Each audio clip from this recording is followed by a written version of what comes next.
Mark Zuckerberg has knowingly thrown teachers and, more importantly, their students under the bus, and this is a feat he could only achieve with Steve Jobs' help.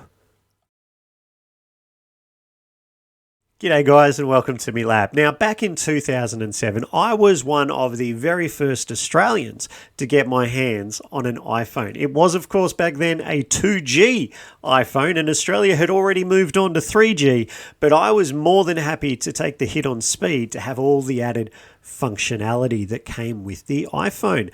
But little did I know back then the damage that this device, or more importantly the ecosystem this device created, would have on the profession I would dedicate my life to. You see, while I was fascinated by this new tech wonder, I didn't realize that this device would contribute to an educational crisis by hijacking our brain's reward system. You see, Chamath Palihapitiya, and I've probably said that wrong, my apologies, a former Facebook executive, once candidly admitted that the short-term dopamine-driven feedback loops that we have created are destroying how society works. See, this dopamine hijacking was once confined to time on our desktops, but now it trails us incessantly thanks to smartphones. It used to be the domain of adults at work, but now it is purely the domain of teenagers at school and at home. You see, smartphones have become hardwired into our daily lives. However, it's not really the device that is the problem here. It's the ecosystem that it supports. Social media platforms designed to capture our attention trigger dopamine releases in the brain, similar to what is observed in gambling and drug addiction. You see, apps use intermittent reinforcement to keep us hooked. So we're always anticipating the next like, the next retweet, or the next viral video. This dopamine loop can potentially outcompete the more nuanced and prolonged satisfaction that comes from academic achievement and discovery. So while Jobs' iPhone may have revolutionized our world, and in many ways for the better, it also helped create an ecosystem that competes with, very successfully, every other form of engagement in a teenager's life. You see, when the classroom has to contend with a device designed to hack human attention, is it any wonder schools around the world are starting to experience a crisis in student motivation? This is not just a classroom issue though, as I think perhaps some parents and governments hope that it will be. No, disruptions in the normal development of a person's reward, learning, memory, and motivation system, or disruptions that can readily occur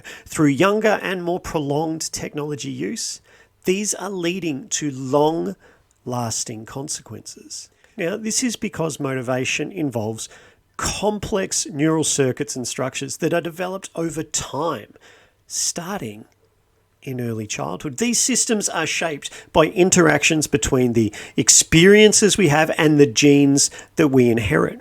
A healthy motivation system is built through a combination of internal or intrinsic drivers and positive feedback from our environment and people around us.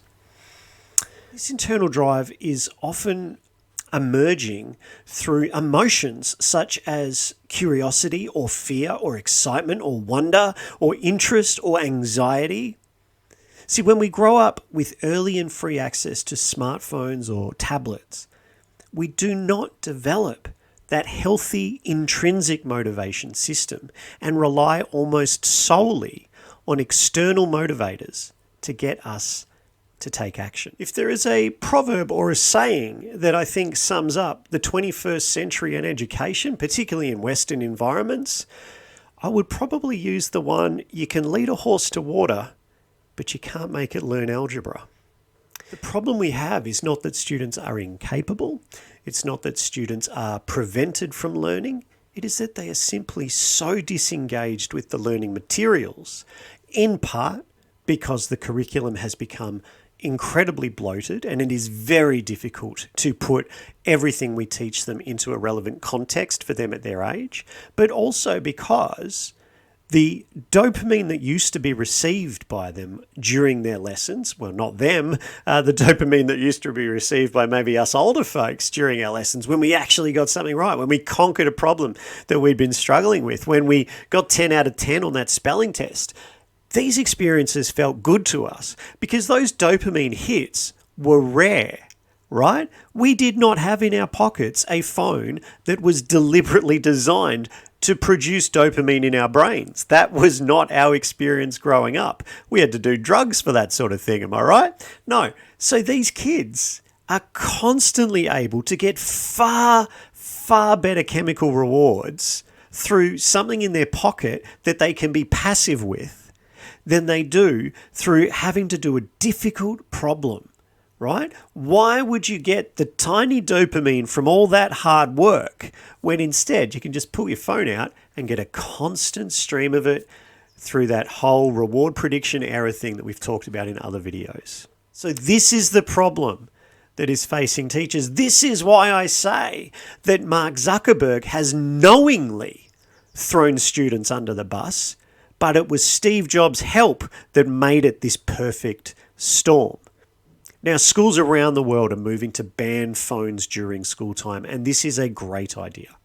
I mean, I have always said we either need to 100% embrace them or 100% ban them.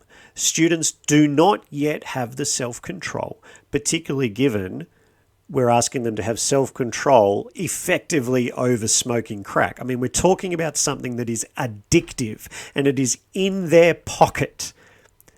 It is highly inappropriate for adults to criticize the self-control of these kids when you consider the reality that adults in tech companies have gone out of their way to develop a system that gets kids addicted to generate their revenue.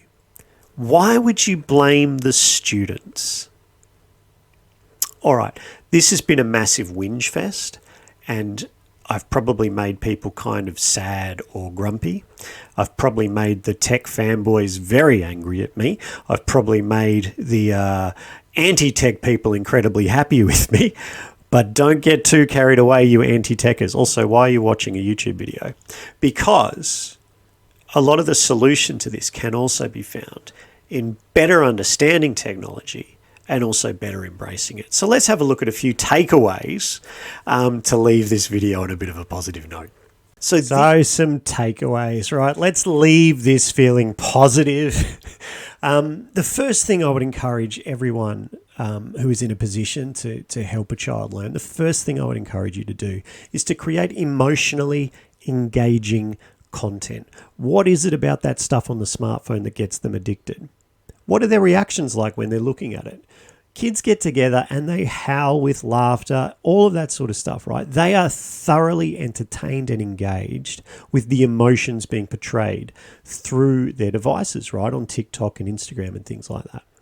So we need to meet them there, and it's definitely not a bad thing. In fact, I would argue that over the last 20 or 30 years, there has been a push to almost sanitize education so that all of the content kids are receiving is coming from a textbook or a government entity, and we have removed the humanity out of our teachers' teaching ability. And that's a really big problem. I think, from my very own experience and from what I have heard from other teachers, the time students are most engaged is when we are relating real stories from our own experience.